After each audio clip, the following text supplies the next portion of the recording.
There was a rally tonight to put an end to the violence in Grand Rapids, held on the city's southeast side. News 8's Ruben Juarez was in attendance. He has more on the message shared by the speakers today. Ruben? Hey, Emily. Kent County Commissioner Robert S. Womack put on the Stop the Violence rally following a shooting last week in Grand Rapids that resulted in the death of a 15-year-old. His challenge to the community: have 100 men show up to the rally and help steer the younger generation in the right path. Put the guns down! Put the guns down! A message loud and clear from Commissioner Womack and other speakers. Put an end to the violence in the streets of Grand Rapids. Very important that men come and talk to these young men, because a lot of young men think that violence is part of the passageway to being a real man, and we're here to put that myth to bed. I want to thank this family once again for being here.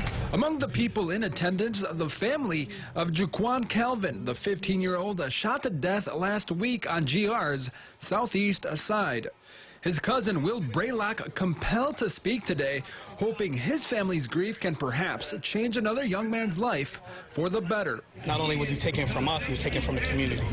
And to be a part of something that inspires someone else not to cause that pain to another family is what draws me out.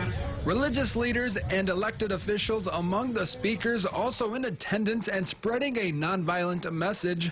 Former felons who were caught up in the streets and are now trying to help guide GR's youth in the right direction. It registers to them more different from somebody coming from the inner city neighborhood.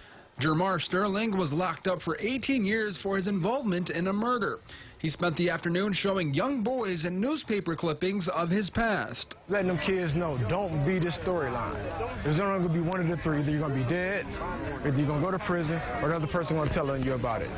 You know, so like I said, man, I spent 18 years of my life in there for helping take a life. I'm out here trying to save as many lives as possible. Commissioner Womack says people with a story like Jermar's can have a big impact on youth. I see a lot of nonprofits with the best intention, but the kids they're trying to reach, they can't reach them without the help of ex-felons. And some of these nonprofits are a little afraid to work with ex-felons and people who have been in the street.